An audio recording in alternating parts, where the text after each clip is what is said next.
Coming up on today's video, we're going to discuss WWDC. We're going to talk about Line, iOS 5, and the newly released iCloud. Coming up on today's video. Hey guys, Todd here with another video for you, and today we're going to discuss WWDC 2011. Yes guys, this was a huge event today. Apple covered a lot of things, and I'm going to try to cover as much as I can in this video. It's probably going to be a two-parter, but anyway guys, basically I'm going to break it up into the three different sections. It's going to start with OS X Line, iOS 5, and of course the newly released iCloud. Steve Jobs was there today. He gave his keynote speech. He didn't participate in a lot of the keynote, but basically he saved the best for last, which was iCloud. It was good to see Steve on stage. As always guys, seeing Steve on stage is a big thing. It's great. He's looking better. He's looking healthy. He was still a little bit thin, but anyway guys, it was good just seeing him overall. Basically, I'm just going to touch on basically the major points that they touched on in the keynote and give a little bit of a commentary, a little bit of thoughts on my opinions and what I think about these features and stuff like that. So let's get started guys. Let's talk about OS X Line. Where do I begin? Basically, they announced that Line will now have full screen application support, so now you can take your applications and have them in full screen, which you couldn't do before. I think this is great. I mean, it's not something that I was really worried about or looking forward to, but it's always a great addition. Everything that we get with Line, guys, all these new things, is always a good thing. So I just have to say that up front. Next is basically, we knew this was going to come. It's a fully integrated Mac App Store. Currently, you had to download the Mac App Store to get it, but now with Line, it's actually integrated within the OS. I guess you can expect that to come with Apple. I mean, their App Store, so that makes sense. Also, the Mac App Store, they noted that it's basically the #1 channel for buying PC software. And it was weird how they said PC software, so I guess it's across all. Basically, it beats out Walmart, Best Buy, and Office Depot. I almost said Home Depot, don't know why. Anyway, guys, let's get into Mission Control. If you guys haven't noticed, my head's about to explode with all the information that was covered in WWDC. So bear with me. I'm going to try my best and try to get this information for you guys. So that's just a forewarning there. Basically, Mission Control is your dashboard, your expose, and spaces in one feature. I'm really looking forward to this. I think this is going to cut a lot of time and save a lot of time when you're working on projects. Basically, it has everything up on your dashboard, and it pretty much groups everything, and so you can get your most applications that you can, you know, calendar, stuff like that you have within your Mission Control. Basically, it'll take a single swipe on your trackpad and will zoom out. So I think it's a swipe down and it will zoom out to Mission Control. So it's not like pressing a button. It's just you take your multi-touch and then there you go. Boom, it's on the screen. And also, I'm going to note that multi-track or multi-touch gestures and the multi-track basically now I think is going to be huge in Line. So if you have not already gotten one of these, you better pick one up because you'll definitely need it now. And that is the Magic Trackpad. Alright, let's get into Launchpad. Was another feature they demoed. It's basically a full screen home of all your applications. It looks similar to the iPad, so basically when you got your iPad or your iPhone, it has all your applications laid out. So basically this comes up on your screen and you can access your applications quicker. I think this is also another time saver. I'm looking forward to using it. I'm used to it with it when I used to have an iPad, so I'm really looking forward to using this on the desktop.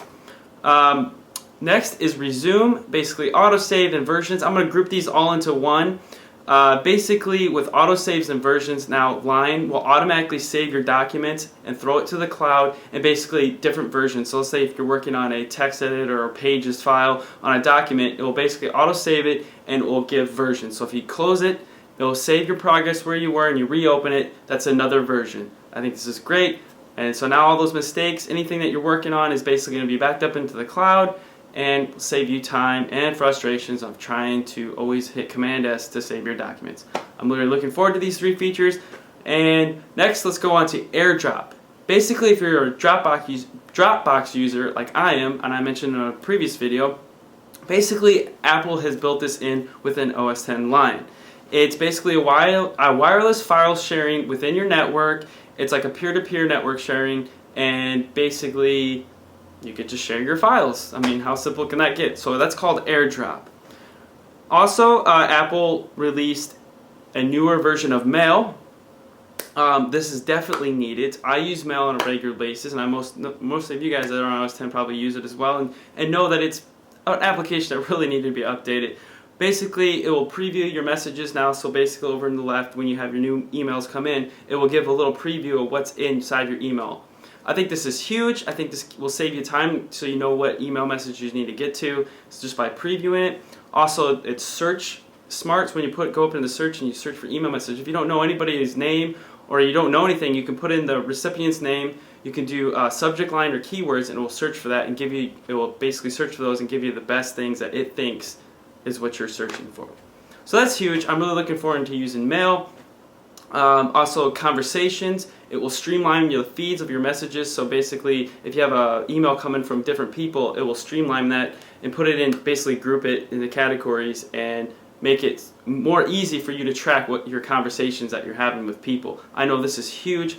I know I use Outlook at work, and I know basically when you get an email message from 5 different people and you get 15 messages from each of them, it's really hard to keep track of the conversation. So that's really huge. And basically, guys, that's basically sums up Lion in a whole. I know they said there was 250 plus more, but these were the main ones that they hit on. And I just want to give a basic, brief introduction to what they are. And as always, you can go to apple.com for more info. But basically, Lion will be available in July, and it's going to be for $29.99, and it's only available in the Mac App Store. I also want to make one note about Lion. It's a 4 GB download, so hopefully if you're on not dial-up, you'll be okay. And it's also can only be authorized on 5 Macs. Alright, moving along, we're going to talk about iOS 5. Basically, Scott Forstall took the stage and said this is a major release. And guys, it is a major release. Finally, we are seeing improved notifications. And of course, a couple other features that Apple has added within iOS. Right off to start, guys, I think if Apple did not put these features in iOS 5, I really, truly believe that people were going to start looking elsewhere to Android and Windows Phone 7 as an option, because it's been so long. We've been having iOS for 4 years now, and some of these features should have been in there, either version 2 or version 1. But anyway, guys, let's get into it here. The first one they covered was notifications, basically called Notification Center. And basically this will be accessed by swiping down from the top.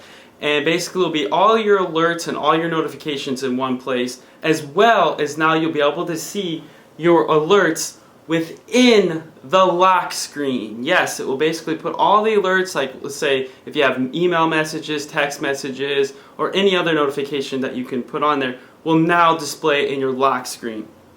Guys, this is huge.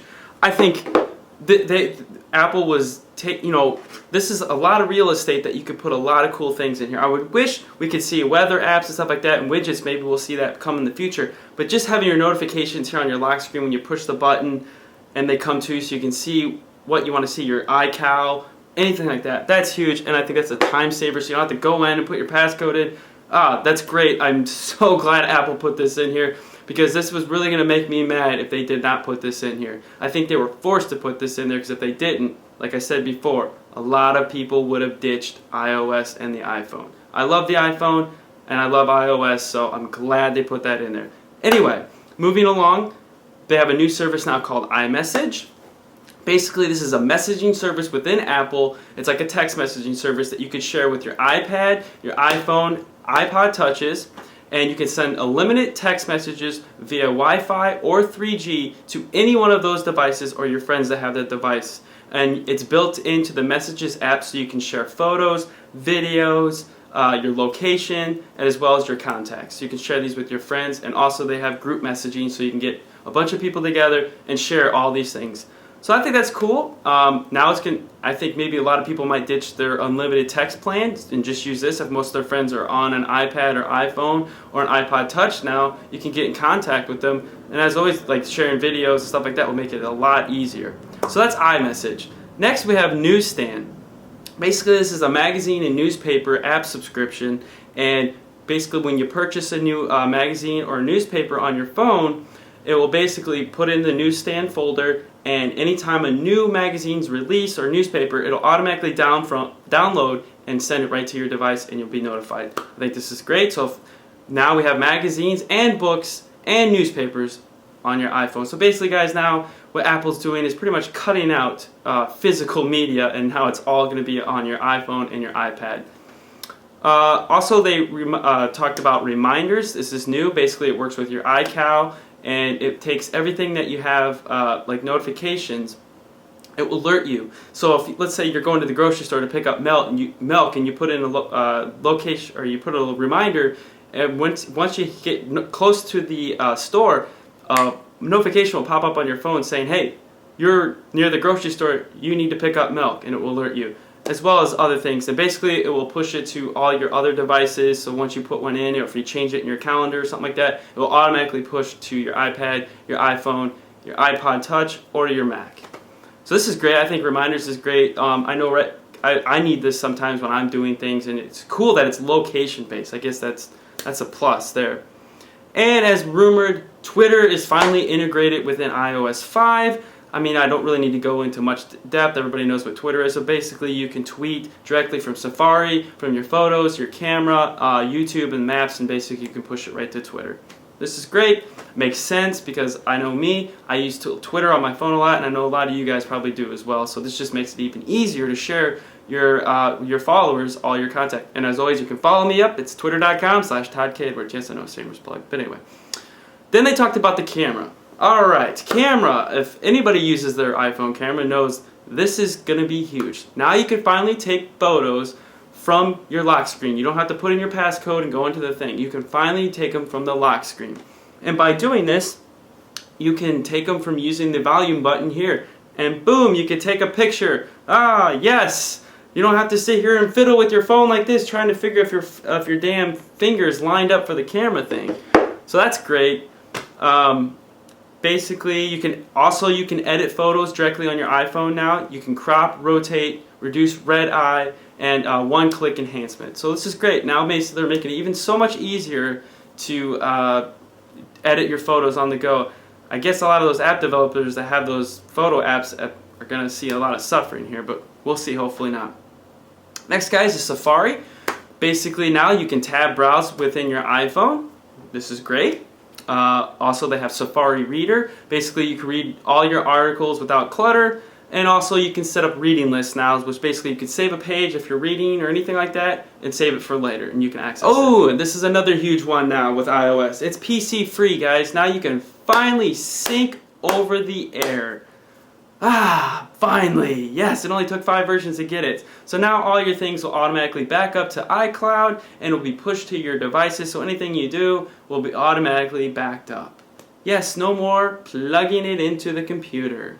And also they redid the welcome screen. As before, it was like always sync your device. Well, now it actually says welcome, and it will automatically sync your device, so you don't have to plug it in when you buy a new iPad or iPhone. That is huge. So guys, we basically now live in the post-PC era. Woohoo! It's actually true now. Alright, next was Game Center.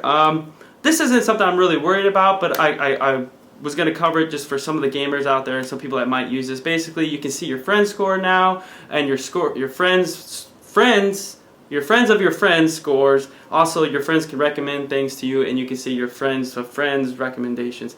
That's a really weird thing to say, friends of friends. Okay, anyway. Also, AirPlay, you can mirror your iPad 2 to Apple TV. So now anything that you see on your iPad 2, you can also sync it to your Apple TV, and you can see it. And lastly, guys, is the mail applications within iOS 5. You can do rich text formatting, indentation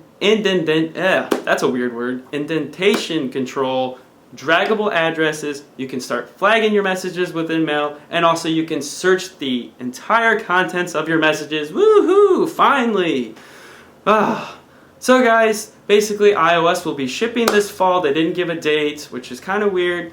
Basically, the devices that will be supported is the iPhone 3GS, the iPad 2, and the 3rd and 4th generation iPod Touches. So guys, that concludes my iOS 5. As always, I can't get into great detail. They said there was over 250 plus more features added to iOS 5, and as Scott Forstall says, this is a huge major update. So if you have any questions or any comments, please leave them below on iOS 5, and I'll try to answer them the best as I can.